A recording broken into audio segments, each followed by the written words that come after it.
Castlevania Lords of Shadow was released in 2010 as a reboot of the Castlevania series. For some fans, it's been a while since the events of the first game came to a close, so we've put together a wrap-up to jog your memory. Lords of Shadow started with a man named Gabriel, who was a member of the Brotherhood of Light, an organization which existed to combat evil. The three malevolent Lords of Shadow have threatened Earth's ties with heaven, causing darkness to overcome the world. The Brotherhood has dreamt that Gabriel's dead wife, Marie, holds a message for him that is the key to lifting the darkness, and so he is sent on a quest to find out what it is. Gabriel travelled to the Lake of Oblivion, a place where the living can speak to the dead, and is granted permission to enter by a being named Pan. There he met Zobek, a fellow member from the Brotherhood of Light. As foretold, Marie appeared at the lake and tells Gabriel that the power of the Lords of Shadow is the key that will save the world. Zobek overheard this and explained a prophecy stating that only a pure-hearted warrior can claim the power of the Lords of Shadow to overcome evil. The two planned to confront each Lord of Shadow and parted ways with plans to reunite later. Alone, Gabriel continued to the land of the Lycans. It was on his way there that he met Claudia, a telepathic girl protected by a golem named the Black Knight. She looked into Gabriel's mind and learned of his quest. Wanting to help, she convinced him to travel with them as she knew the way and could offer protection. However, during the night, Gabriel experienced a nightmare in which he killed Claudia, only to wake and find it was more than just a dream. Angered, the Black Knight attacked him, only to be killed in retaliation by Gabriel. Troubled but determined to continue his quest,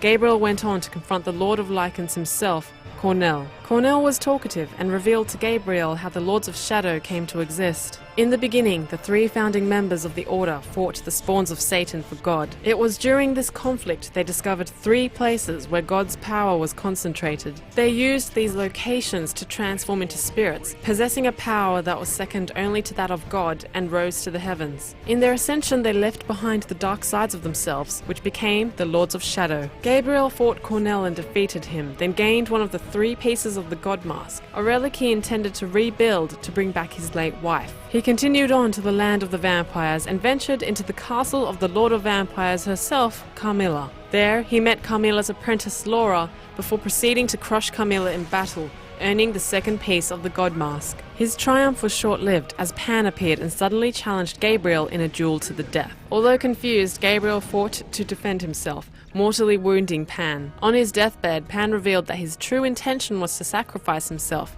as blood was needed to be spilled for a pathway to open for Gabriel to continue his quest. True to his word, Gabriel travelled to the land of necromancers and killed the necromancer to obtain the final piece of the God Mask. But in a sudden turn of events, Zobek came forward and revealed that he was the true Lord of the Dead in the land of necromancers, and that it was he who cast a spell to separate Earth from the heavens. His goal? To combine the power of the Lords of Shadow so that he could attain it all for himself. So strong was Zobek's desire for power that he searched through hell for it, until another presence entered his mind and showed him the dark arts. He used the Devil Mask relic to control Gabriel to kill his wife Marie and then Claudia, starting the chain of events. His plan would have been successful if Satan had not suddenly materialized, revealing himself as the presence who entered Zobek. Satan stated that everything had gone according to plan, all to achieve his goal of gaining revenge on God and returning to heaven. The confrontation culminated with Gabriel fighting Satan and defeating him,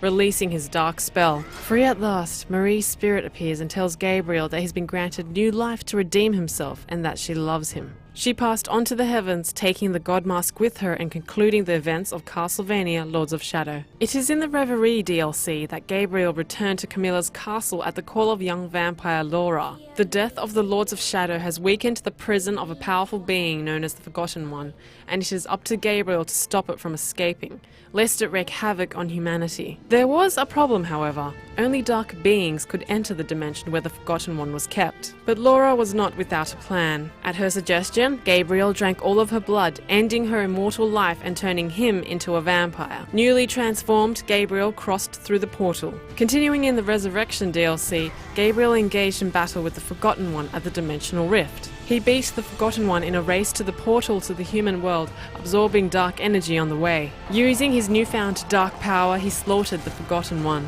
Finally, Gabriel destroyed his combat cross and left the underworld to trek his dark path in the human world, a journey that continues in a modern-day setting in Lords of Shadow 2. In it, Zobek seeks the help of Gabriel, who is now named Dracul, to stop Satan's return once again. Don't you dare call me that. He sent Dracul.